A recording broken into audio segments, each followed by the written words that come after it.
This is Pet Life Radio. Let's talk pets. So why do seagulls live near the sea? Because if they lived near the bay, they'd be bagels.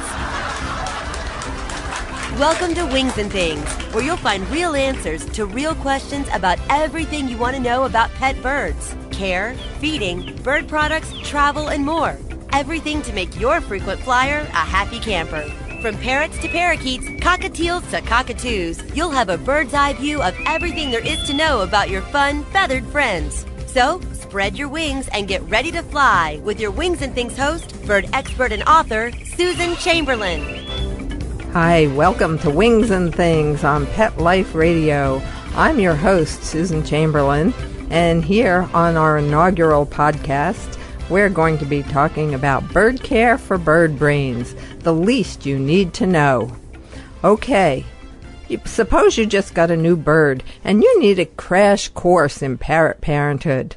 Well, here are some things I wish somebody had told me years ago. Talk about the noise. Your bird may be quiet for a few days in its new environment. When I got my first birds years ago, they were two cherry-headed conures, some of the noisiest species you can find. Well, I brought them home from the pet store, and for the first few days they didn't make a sound. Imagine how the pet store proprietor laughed when I called and said, "These birds are too quiet." He said, "Just wait."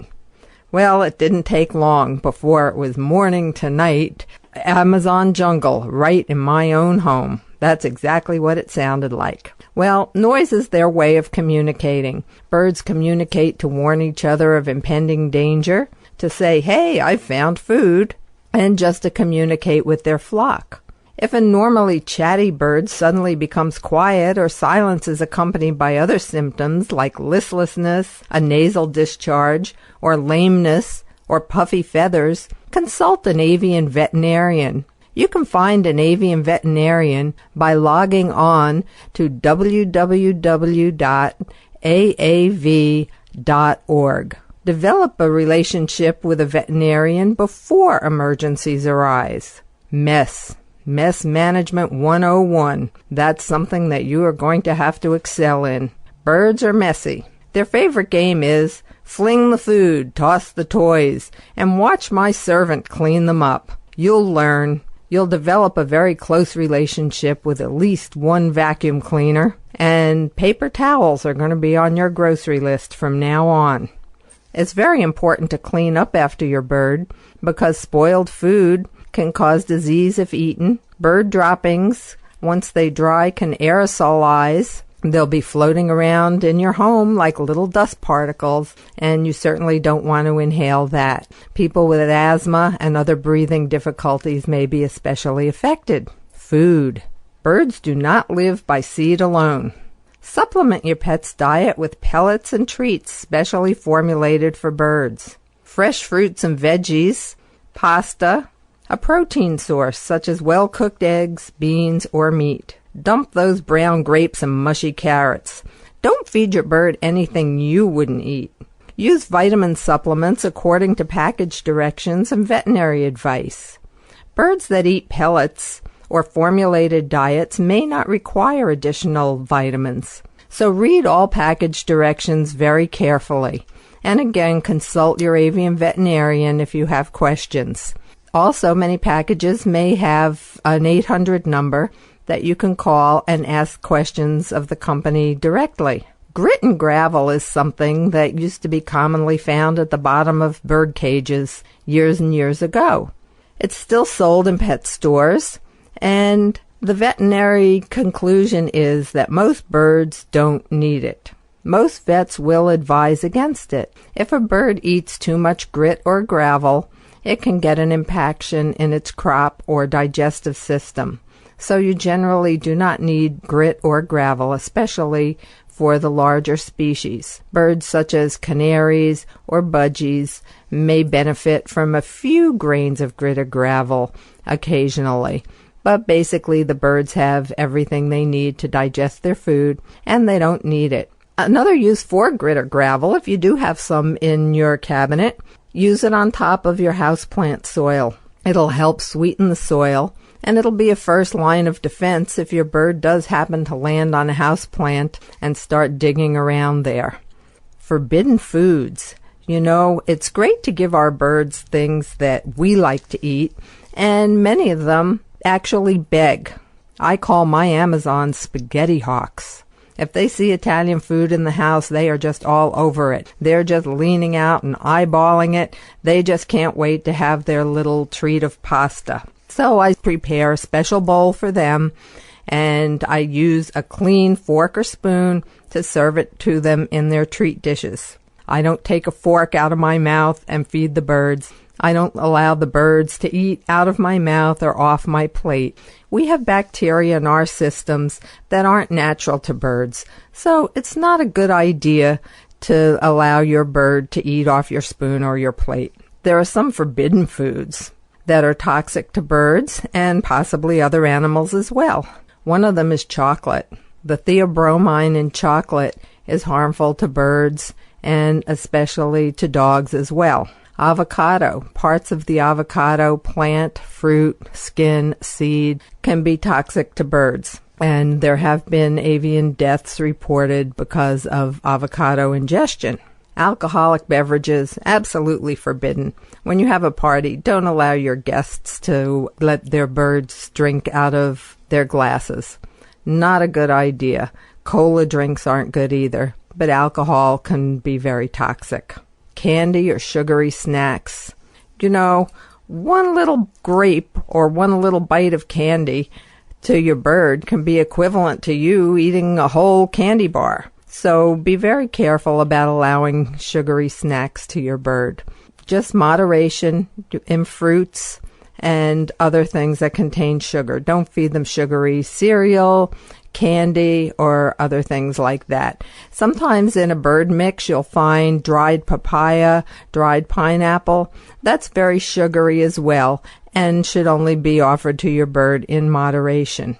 Caffeine is harmful. It'll rev up their already revved up systems. So don't allow your bird to drink coffee, tea, or caffeinated soft drinks. Birds are lactose intolerant, so milk products too are forbidden, unless it's a milk product that has the lactose processed out of it, such as cheese. Some cheeses are safe in tiny amounts. And when I say tiny amounts, I don't mean as big as the bird's head. I mean as big as the bird's eye. Be very careful about string cheese, mozzarella cheese, things like that, because that can remain in the bird's crop and cause an impaction. Not a good thing. Salt and salty snacks are no good. Keep your bird out of the potato chips, out of the salted popcorn. Plain popcorn is fine and fun for birds to eat because it requires them to do some work. Uncooked meat, fish, and eggs, no good. Too big a risk of salmonella and other bacteria. And remember to wash your cutting boards very, very carefully and your cooking equipment after you've cut chicken or meat on it. Don't use the same board to cut your bird's fruit and vegetables. Sushi, not a good thing for birds. You may love it, but it's definitely not good for the birds. Raw fish, not a good thing. And if you use soy sauce or other condiments, they may be much too salty. As are processed meats, between the salt and the chemicals, those two are not good to feed your birds. Salads containing mayonnaise may deteriorate in the heat, so avoid feeding them to your birds as well. Now that we've done the food thing, let's talk about a little bit about injuries in the home. Reduce the possibilities of escape and injury by having your bird's wings clipped by a veterinarian or a pet shop professional. Here's a real no-brainer. Use a carrier to bring your bird in for grooming. Too many birds have flown off their owner's shoulders on the way to having their wings clipped. There are so many dangers around the house. Birds can fly into ceiling fans. They can fly into glass doors, uncovered bodies of water like fish tanks, open toilet bowls, water boiling on the stove. Your house is just inherent with dangers. So look around and see what trouble your bird could possibly get into. It's a given that if a bird can find trouble, it certainly will. And there's a great deal of consternation and disagreement about whether it's the right thing to clip your bird's wings or not. I would say that that's a very personal decision. I keep my bird's wings clipped. I've had my Amazons for 27 years, 25 years, and 20 years, respectively. And they've always had their wings clipped, and they're just fine, happy, and thriving. They have plenty of freedom outside their cages, and they climb around, they run around, they are happy birds. They have enriched lives. They're not sitting there depressed because their wings are clipped. Of course, it's a joy. It would be wonderful to be able to see our birds flying around freely, but you have to assess the cost of that with the benefits. If you can guarantee that you'll keep your doors closed at all times when your birds are out of the cage, if you cover your windows and minimize the dangers, well, maybe it's okay to let your bird fly freely. But if you can't guarantee that, if you have other pets in the house, if you have small children, if you have people coming and going, you may want to question whether it's a good idea to let your bird fly freely around the house, especially at times of the year when doors are opening and closing more frequently, like at holiday time. You know, escapes are heartbreaking, and very few birds are actually recovered once they've escaped from their home.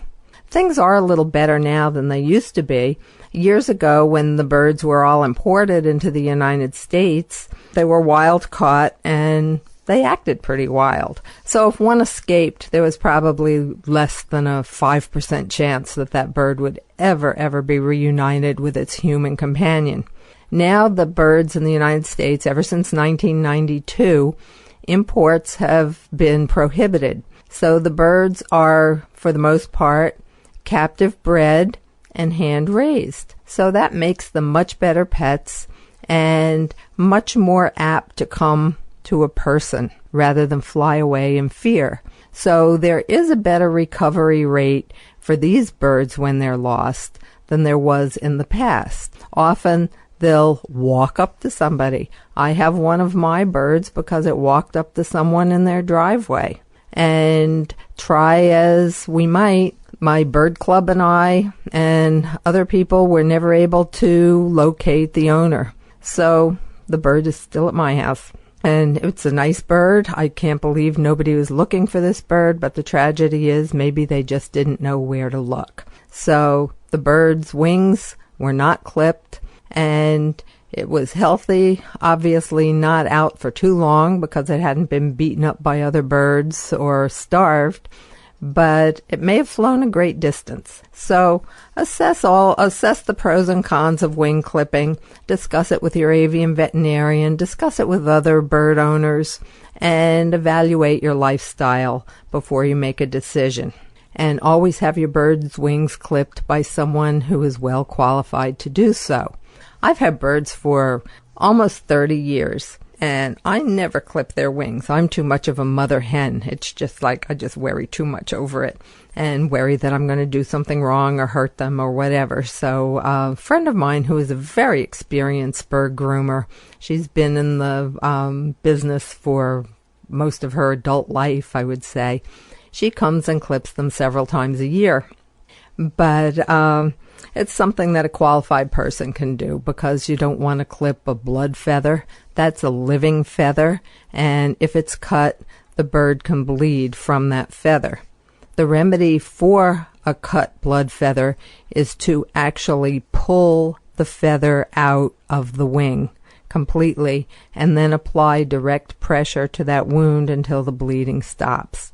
So if you can be instructed by someone who's very knowledgeable and capable, then by all means learn to clip your bird's wings. But if you have any trepidation about it at all, please take your bird to an experienced groomer or an avian veterinarian.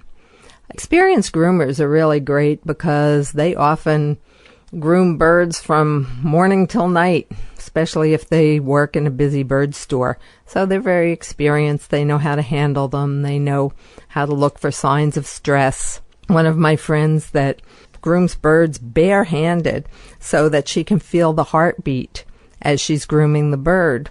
And this way, if the bird's heart starts racing, she'll put the bird down and stop the grooming process. Sometimes people have to wrap a bird in a towel in order to groom it properly, and some groomers use gloves. Some birds are frightened of these processes, some are not. You'll have to look into all of this and see what your bird reacts to the best. The upside is that grooming usually takes only a few moments, and once it's over, the bird ruffles its feathers and goes right back to what it was doing beforehand. Sitting on a branch overlooking the parking lot, the pigeons watched as a Mercedes pulled in below them. "What do you think?" one bird said to the other. "Should we put a deposit on that car?" Stay perched. Wings and Things will be soaring back right after these messages. What if you could protect the life of your cat with something so simple and affordable that you already use every day? Get ready for the evolution of kitty litter. It's Pretty Litter. Along with all the features you've come to expect from your kitty litter, Pretty Litter's patented and scientific formula will also monitor your cat's health and detect illnesses early while providing industry-leading odor control. 2 kitty litters, same cat, same price. But there's one important difference. Pretty Litter reacts to your cat's waste by detecting health issues simply by changing color. And the key is that Pretty Litter detects these issues before your cat shows symptoms of physical illness or pain, likely saving you major dollars in vet bills while protecting the health of your cat. What do you think, little guy? Ready to switch litter? Pretty Litter. Colorful insight into your cat's health. Go to prettylittercats.com/cat101 or use coupon code CAT101 to get 20% off your first subscription order.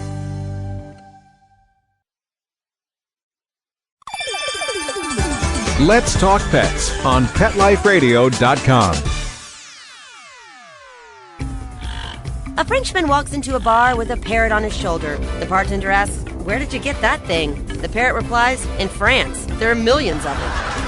Don't have a canary. Wings and Things is back with more great words on birds with your host, Susan Chamberlain. Is there a killer in your kitchen? Non-stick cookware and appliances can kill birds very quickly when they are overheated. Polymers in the coatings of these products emit fumes that are deadly to birds when they're heated. Now, the companies that manufacture these nonstick products are in disagreement about the temperatures which these products have to reach in order to emit these toxic fumes. Some say they have to reach 560 degrees. Others say they have to reach 700 degrees. We don't really know. It probably depends on the quality of the nonstick coating. But the fact is that birds have died when these products have only been heated to normal baking temperatures. So they are very dangerous. And there are many, many brand names of nonstick coating. Teflon, Silverstone, Calphalon, Anilon. Those are just some of the names of nonstick coatings. They are many, many brand names. You'll see them advertised everywhere. If it says nonstick, it's a really good bet that it contains these toxic polymers. The name of the element in the polymer is polytetrafluoroethylene, which is usually known as PTFE. The products aren't labeled to show the presence of this element, this chemical, but some companies like Revereware, do put a little note in their product instructions saying, please do not overheat these around pet birds, blah, blah, blah, may cause harm to pet birds if overheated. So how many of us actually read the cooking instructions that come with our pots and pans? I don't know.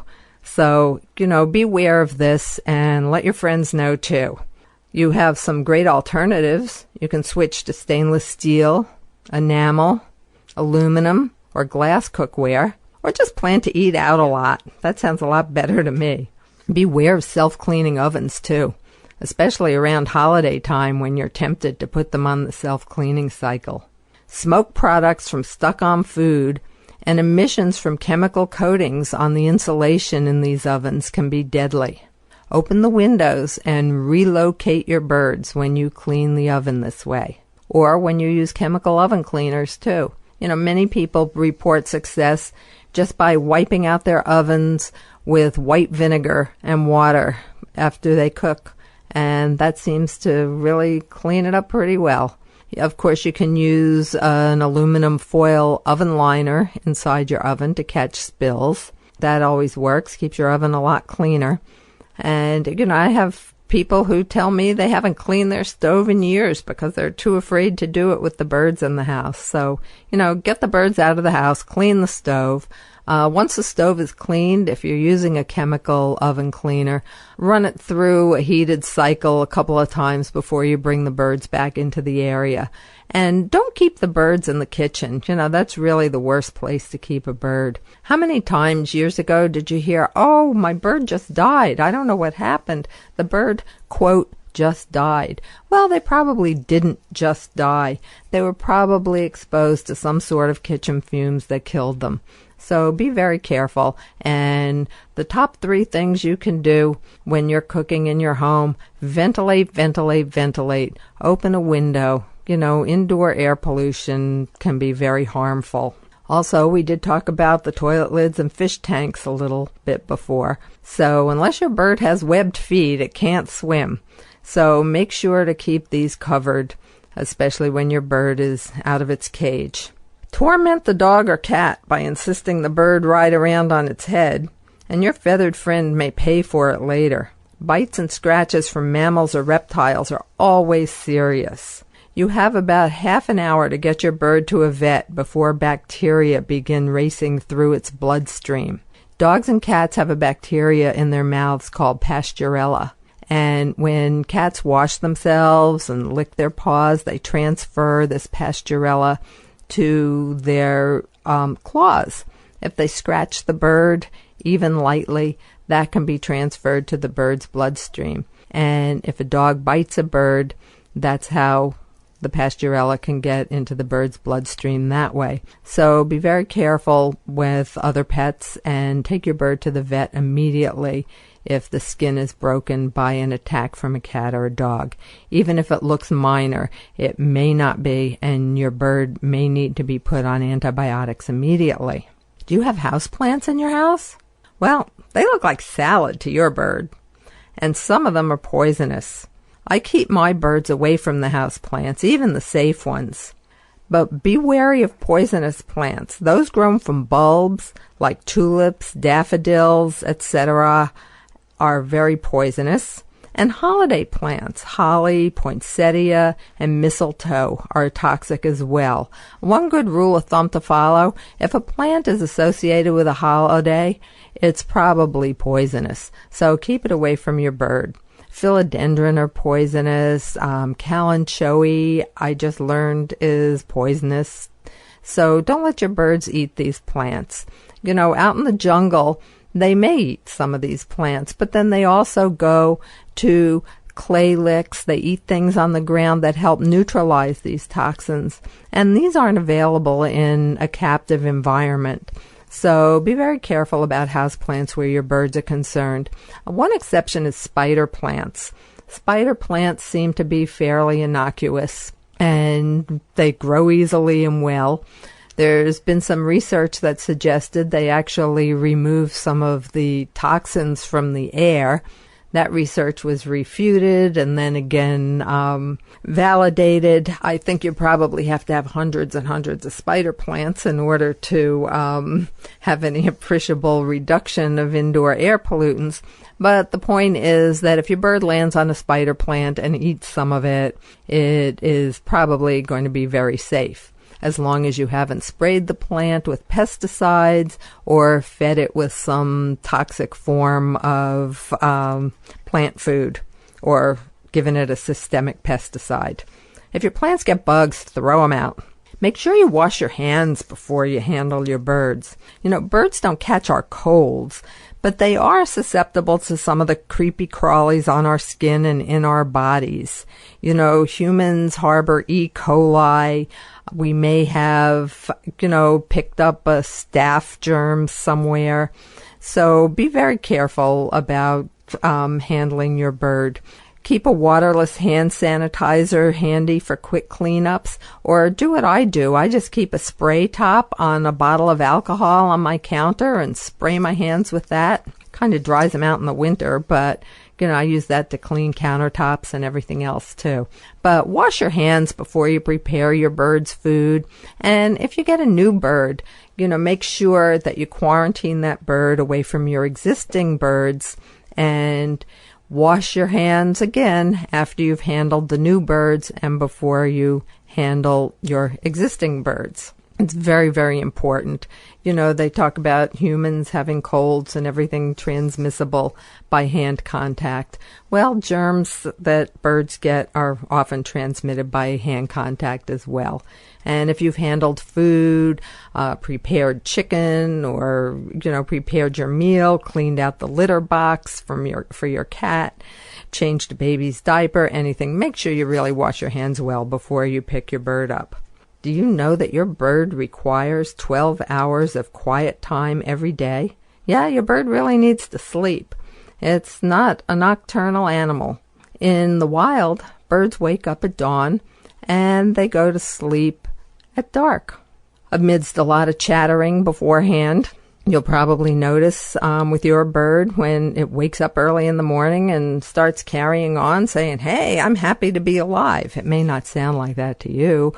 You'd like a little bit more sleep. Well, if you want to get a little more sleep in the morning, use a dark-colored cage cover on your bird's cage. There's a little controversy about whether or not it's necessary to cover your bird's cage.